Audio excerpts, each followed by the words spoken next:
নবীর প্রেম, নবীর ভালোবাসা, নবীর প্রতি যদি মানুষের প্রেম থাকে, ভালোবাসা থাকে, আল্লাহর প্রতি যদি প্রেম ভালোবাসা থাকে, দ্বীনের কাজের প্রতি মানুষের দিল নরম হয়ে যায়, আকর্ষণ হয়ে যায়। কি বলেন, ঠিক কিনা?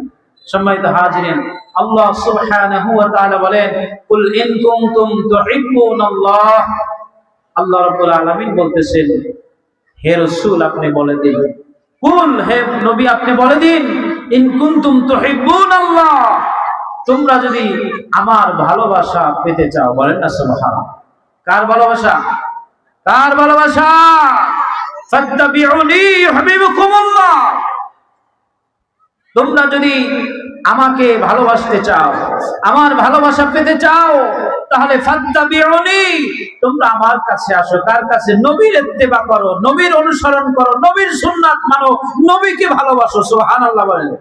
ইউহিব্বুকুমুল্লাহ, তাহলে আল্লাহর ভালোবাসা হয়ে যায়। বলেন না সুবহানাল্লাহ। ভাইরা আমার, বন্ধুরা আমার, বাবাজিরা আমার,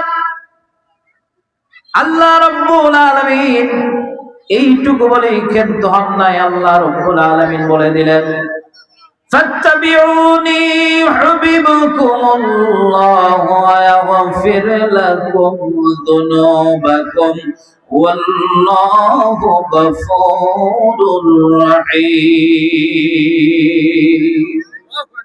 আল্লাহ রাব্বুল আলামিন বলেন, নবী হে আপনি বলে দিন, যদি আমি রবের প্রেম ভালোবাসা যদি পেতে চাও, আমি রবকে যদি সন্তুষ্ট করতে চাও, ফাত্তাবিউনি, তোমরা নবীর অনুসরণ করো, নবীর ইত্তেবা করো, নবীকে ভালোবাসো, তাইলে আমি রবের ভালোবাসা পেয়ে যাবে।